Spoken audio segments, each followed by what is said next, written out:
Whether you love the holiday for its sentimentalism or loathe it for its commercialization of intimacy, Valentine's Day is pretty hard to ignore. As we prepare for yet another onslaught of cards, flowers, candy, and syrupy sweet sentiments with this billion-dollar cliche holiday that so many people have grown to hate, mainly because of the expectations that go along with it, I have put together some little-known fun factoids about Valentine's Day, just for Valentine's Day lovers and haters alike.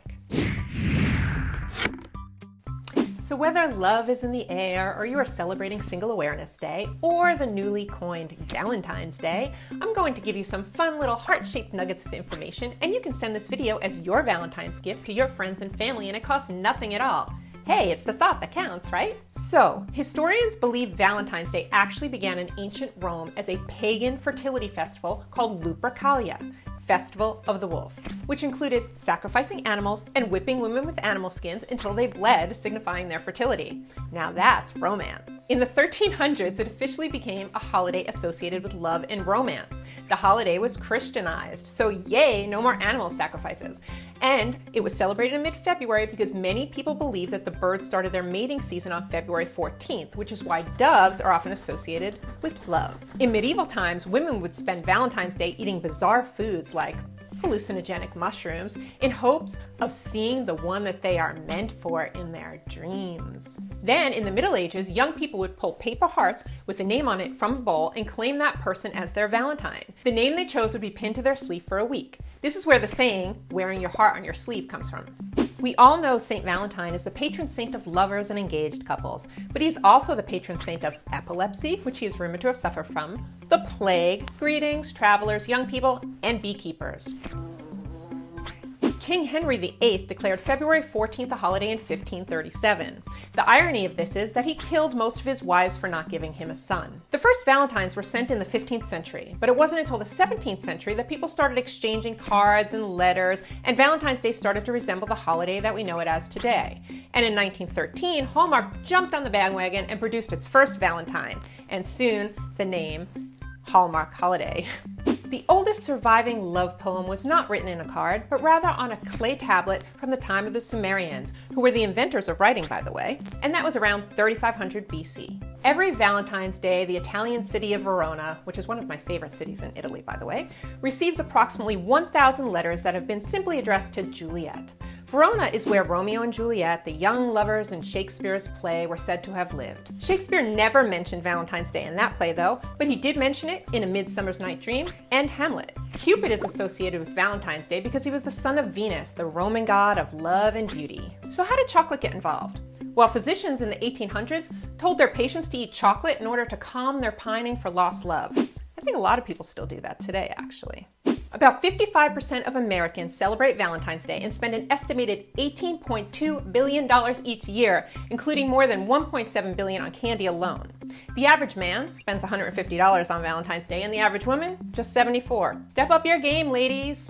Did you know that Americans spend $700 million a year on Valentine's gifts for their pets? Hey, furry friends need love too. Americans send 141 million Valentine's Day cards each year. That's more than any other holiday except for Christmas. And you know who gets the most cards? Teachers.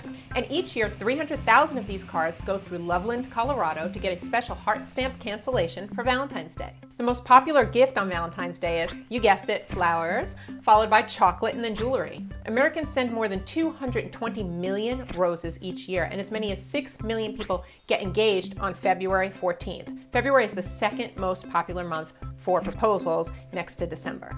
Did you know 15% of US women send themselves flowers for Valentine's Day? Gotta have self-love. The first heart-shaped box of chocolates was introduced in 1861 by Richard Cadbury. Today, more than 36 million heart-shaped boxes of chocolate are sold every single year. That's 58 million pounds of chocolate.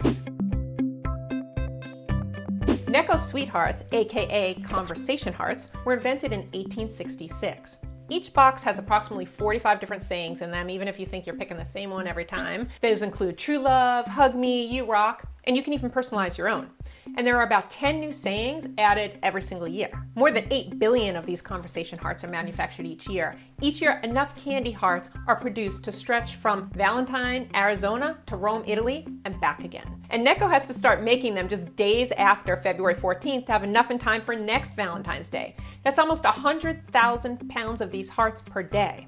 And don't worry if you still have last year's box, they have a shelf life of 5 years. You know, Valentine's Day is celebrated differently all around the world. Many Latin American countries know the holiday as El Día de los Enamorados, Day of Lovers, or Día del Amor or La Amistad, Day of Love and Friendship. In Japan, it's customary for just the women to give confections to the men in their lives, with the quality of chocolate indicating their true feelings. So if you get some cheap milk chocolate, you know the girl isn't really digging ya, you know what I'm saying? In Germany, girls used to plant onions in a pot on Valentine's Day, and next to each onion they wrote the name of a boy, and they believed they would marry the boy who was closest to the first sprout. On Valentine's Day 2010, 39,867 people in Mexico City broke the world record for largest group kiss, which sounds pretty disgusting actually. Was it couples? Were they all kissing each other? Sounds like a good way to pass around the flu if you ask me, and probably some other diseases. So there you have it, 21 facts or maybe more you probably didn't know about Valentine's Day, but now you do.